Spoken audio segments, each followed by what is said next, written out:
Boston Bros is number one thing not, you're dead wrong. You can catch me doing misbehaving with my products on. It's real boxing talk every time we meet with Ned, the TBE, and Conspiracy G. We bring it to you raw, unbiased, you know the deal. You can even get a poor dealer here from Dollar Bill with my guys by my side. You know we going live. All we need you to do is please like and subscribe.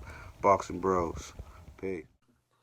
The next topic we're going to discuss on Boxing Bros is our predictions for a comeback fight for Adrien the Problem Broner. He's coming back against Jovanie Santiago, a Puerto Rican, undefeated, 14 wins, no defeats with one draw. And so that's Adrien Broner's fight. He's returning against Santiago. We want to know who you got, who you picking. And I'll start it off with Ned the TBE. Who you got? Man, listen. If AB ain't let his hands go in a long time. And if he shows up next week and lets them fly, let them things fly, I got my man AB. But you know, I know the Santiago kid might be a surpriser. He might surprise us. He might come out of nowhere and we'll get this name on his resume. I'm shocked to hear AB coming out of retirement, man. I know he got out the streets. He's doing his thing. That's what's up. You back in the gym. You hopefully you focus and you can surprise us. Because last time I heard you ain't beat that boy, even though you thought you did. You ain't beat that boy. Go ahead. Oh yeah, all right, G. Yeah, I'm gonna be honest, I don't know nothing about Santiago, so I'm gonna go with AB by default. But I'll say this though, I've been watching AB on social media, and I've been seeing like even like pics and stuff that Clarissa Shields has been showing, and he looks in shape. Like the dude got a 6-pack now. He's been taking this training camp real serious. So, you know, it ain't. I don't know if it's going to be a new improved AB, but I like to imagine the fact that he took the training camp so serious that I think we're going to see a more fluid AB. I know that's been one of the criticisms of AB. He doesn't move enough. He doesn't throw as many punches as he should. And I think he understands now if he wants to really be like a household name, you know, that he's going to have to make some improvements. So I'm excited to see this fight. I think AB is going to win. I don't want to say by how because I don't really know Santiago, so I'm not going to disrespect Santiago, but I believe that AB going to pull this off because I kind of feel like AB's handlers, you know, are giving him a light touch just so he can get acclimated back to the spotlight. All right, so I'm just gonna say this. You see the hat? I want to give a shout out to Akron, Dayton, Youngtown, Cleveland, Cincinnati. You know what I'm saying? What's rock? What's good, Ohio? So with that being said, you know, I have mixed feelings with AB. When AB first started, I viewed him as potentially one of the rising stars that was going to be a pay-per-view attraction. And he did become a pay-per-view attraction because if you look at AB, he fought on pay-per-view before so many of these other guys. However, I think the downside to AB was he became more antics over boxing. But even with that, he still put up some great victories. He still accomplished great things in the sport. When you look at the losses that Adrien Broner has on his resume, it's to Marcos Maidana, gave Floyd Mayweather two tough fights. It's to Sean Porter, and Showtime Sean Porter is giving everyone tough fights, and Showtime Sean Porter beat Ugas, beat Danny Garcia, whether you think he actually deserved those decisions or not. Gave Earl Spence Jr. a tough fight. Gave Kell Brook, when he was Kell Brook, a tough fight, right? Then Adrien Broner lost to Mikey Garcia. At the time when Mikey Garcia was pound for pound, beating a lot of people, Mikey Garcia went in there with Earl Spence Jr. and it wasn't like Mikey Garcia got lost. He lost. He lost decisively, but he held his own. And then he lost to Manny Pacquiao. Legendary Manny Pacquiao, but you can't laugh at him because after Adrien Broner lost to Manny Pacquiao, Keith Thurman lost to Manny Pacquiao, and Adrien Broner has one of the best quotes about it. He got cooked. Keith Thurman got cooked, and that was after Keith Thurman was disrespecting Adrien Broner and how he lost to Manny Pacquiao. So I say that to say it's not like Adrien Broner has lost to the caliber of guys like Jovanie Santiago, who I don't even know this guy. I know he's Puerto Rican, which is going to be sad because I know he's going to come with the flag and everything. But look, I got to tell the truth. Santiago's probably going to get beat. But what I'm looking for from Adrien Broner is just to see, is he still sharp? Are the tools still there?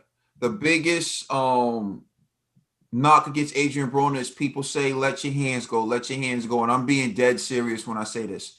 I think he's shell-shocked from the Maidana fight.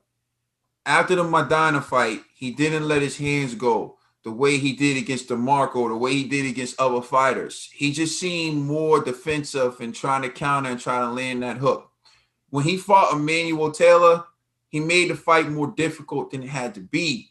And then he dropped Taylor, and then he ended up securing the decision. When he fought Sean Porter, he dropped Sean when he finally let his hands go. And I just thinking, that was a single shot. A single left shot dropped Porter. And I keep thinking, if you did that, you could have done, and so that's what's on my mind. I always say I hope he gets with Freddie. Because Freddie's like, your best defense is your offense. But I think he's shell-shocked. So I'm looking to see in there with a guy the caliber of Santiago, is Broner going to let his hands go? And for me, that's all I really care about in this fight. And that's what I'm looking for. But I'm not going to kick Broner when he's down. There's a lot of things I could say about Broner. There's a lot of things I wish he did differently. But at this particular point in time, he's trying to get back. And I support that. Cincinnati, hopefully you'll be celebrating on February 20th. And I'm going to turn it over to a man who's been riding with AB since I can remember, even when I had to leave AB because some of his tactics. My man's been riding with AB. And so I'm going to turn it over to Dollar Bill. 33 wins, 24 KOs, 4 losses, 1 draw. You cleared everything up, kid, and I don't have much to say. I'm picking AB to win this fight. I have this type of attachment towards AB. I just want to see him win. I look at where we come from. You know what I'm saying? And when I see AB, he reminds me of a time before, you know what I'm saying, I got knowledge of self, So that's my attachment towards Adrien Broner. And knowing his struggle and knowing how you can be misunderstood, that's why I gravitated towards him. Because in my life, I've been through a lot of things where I've been misunderstood. And there's good things like I had my brother Caden to explain to people because I was not articulate enough to express my feelings. But I had a brother like Caden that could be out there to tell people like, hey, there's another side to Trill. He's not just this a-hole that you see out here. He's a compassionate guy who is caring. And that's what I seen. And that's what I got from AB. Like people they just see, the bull crap he does. And trust me, I'm not applauding none of that. I'm saluting him for the things that he doesn't want people to know. Like the times that he goes in the gym and he paid for these kids that didn't have nothing, all of them that had back to school sneakers. The stuff like when he goes into places and he's paying people's rent and stuff like that because they can't afford their rent. People make mockeries of the things that he did in stores, but they forgot to leave out the part that he paid for everybody's stuff while he was in line. The things that he do for the kids in the community to feed people and stuff like that, these are the things like he go out his way to tell people, you better not tell nobody. You know what I'm saying? Like just recently, he's in there working with a kid. Kid is nothing. Kid says, oh, you got a girl? He said, yeah, I'm going to cash app you $500 so you can take her out to eat. You know what I'm saying? You could take her out for a date because you in here getting work. You know what I'm saying? And you just a tough kid. So I'm just gonna look. These are good. These are the things. That's why I mess with Adrien Broner, because he reminds me of the things like, yeah, we're not perfect. You know, we had trauma in our lives, and sometimes we act out and we say things that we wish that we could take back. But we're not perfect. And if it wasn't for these great guys that you've seen in here on the panel, maybe I'll be saying some ridiculous stuff and doing some other stuff. Because I'm not always right on here ever. And my guys, they come and they tell me later on, like, yo, Trill, you got to work on this, or Trill, you're going to do this. And that's what makes me better. And instead of judging people, I think that if Adrien Broner had people around him like I have around me, I think that he would have went far and he would have learned from these lessons. That's enough on how I feel about Adrien Broner. Now let's get to boxing. Kaden, you're absolutely right, bro. We watched the fight with him and Marcus Maidana. He will not let them hands go. You know what I'm saying? And it's not because of what happened in that fight, because he is a fighter. And you seen what was going on with Sean, and when he eventually let his hands go, he put Sean on his butt. And we ain't seen nobody put Sean on their butt like that. Not even Earl. You know? The gift that Adrien Broner got, you know what I'm saying, was him letting his hands go. And like you said, it would be him going with Freddie would be, whoa. You know what I'm saying? Him going to Freddie would be like, I don't know, watch out. I'm telling everybody, watch out and don't let him get no get back, because he's running through these guys. You know what I'm saying? And he only lost to tough guys, real champions. You know what I'm saying? In the Marcus Maidana fight, he should have been applauded. Anybody else would have been applauded. Man, Paulie Malignaggi became famous when he fought those rounds with Cotto because of the broken cheekbone. Marcus Maidana was the bigger welterweight. We got a guy that came up from 135 all the way to 147 to fight this guy, Maidana, who was a monster, who I thought was cheated in 2 other fights, even with the Devin fight, Alexander. I thought he beat him. He got a gift.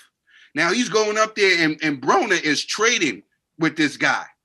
You know, he got knocked down in exchange and still was trying to beat him. If it was more rounds, he would have stopped Maidana. It was even, I'm not even going to throw in the Alex Ariza and the Smelling Salt. You see it. You can go look it up on YouTube and tell me what you think. That being said, that fight right there, even though he talked so much mess and he was cocky, that's how he has to do. That's how he has to promote his fight. Everybody knows when you coming up in our culture, you have to, it's either 2 ways you can do to make that bag and promote yourself. If you're going to be very grateful and thankful and do all the stepping, or you're going to be the villain, right? Adrien Broner took that villain role. But what he didn't understand when you took that villain role is when you lose, this is the chance for everybody to come down. We should have been celebrating this kid for this loss. Even though he got knocked down twice, he still got up and fought his behind off and almost stopped Maidana, to the point where Maidana said, I'm not giving this guy no rematch. This is the hardest puncher I've ever faced in my life. And this kid, we should have been praising him for it, but instead of praising him for it, we threw up the memes and we took our time to let all the other people bash him. The Mexicans didn't do that with their fighters. They didn't do that with Paulie, but we did that with Broner. And that's what made Broner shell shocked and said, I'm not throwing these, I'm not coming out here and giving, because they're going to on me. They don't care about me at the end of the day. He has to get out of that mind frame. Once he gets out of that mind frame, he's going to be the old Broner of old. That boy can punch. He has to stop thinking that he's something that he's not. Your power is you letting your hands go. You're not that Floyd. You're not a pop shotter. That's not you. You have to let your hands go, my brother. You have that Mexican style. When you went in there with Anthony Marco, you showed boxing skill. Jason Litzau, all these guys, you showed a little bit about, but you was more aggressive. That's what we need. We don't need these guys come. When you're going backwards, this is how these guys win. When you're going forward, they can't stop you, AB. They can't stop you. You had a fight with the great Manny Pacquiao. A lot of people don't know that you tore Manny Pacquiao's retina in there. They were so busy on just seeing you because of the trash talking that they didn't even recognize that you had a good couple 5 rounds in there. That's because it was you and the stuff that you was doing outside the ring. Concentrate and focus in the ring and letting your hands go, like the bros were saying. And one thing that I'm really, really, really, really concerned. I'm not really too concerned about Broner. I know he's gonna win. He's gonna do his thing against this kid. I want to see the relationship between Gerald Tucker and Broner, how that's gonna transpire. It's the first time I'm seeing Gerald Tucker. I was high on Gerald Tucker back in the days. I don't know if y'all remember. It was the kid. He was the last one to actually win gold at the Pan Am Games. You know what I'm saying? Like, it was a long time ago. I'm trying to look him up now. He stopped boxing. He's like 7-0. He used to be a boxer, talented boxer. Like we always said, it takes other things. There's talented boxers out there, but it takes something to make you a star. You know what I'm saying? But it's JT the Great. That's what he goes by on Instagram. But I know him as Gerald Tucker. And he used to be a fighter. I want to see what he can bring to the table, because he was the only one that can get AB back in the gym. Got him working out. Got him looking good. Had him dropping the weight down. And I believe the brother Gerald is a vegan also. You know what I'm saying? So they over there, and they got a nice little series. So if you want to go see JT the Great, I think that's his Instagram. They got a good thing called Claude and Ray. These guys, they go back and forth, him and AB capping and joking back and forth. But this guy was a talented boxer in his own right. Like I said, he was 7-0, 3 KOs. He put that aside so he could be a trainer.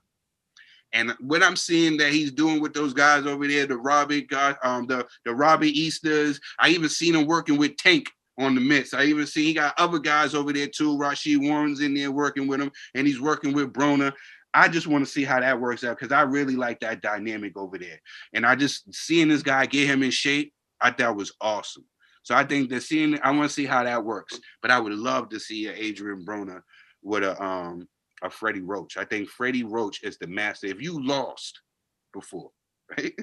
Freddie can make you great, but you gotta lose. You know what I'm saying? Once you lose, you know what I'm saying? Freddie can make you great. But yeah, big ups to Adrien Broner. I want to see him get his mind right. I want to see him in the ring again and see what he does. Let him get his mind right and let his hands go. But and then see him back in there. Do I think he could become 5-time world champion? Yes, because he was the youngest to be 4-time world champion. What people forget, you know what I'm saying? That's hard to do. But he came 4-time, the youngest 4-time world champion in 4 different weight classes. And I think we're gonna be calling him 5-time world champion before he ends his career.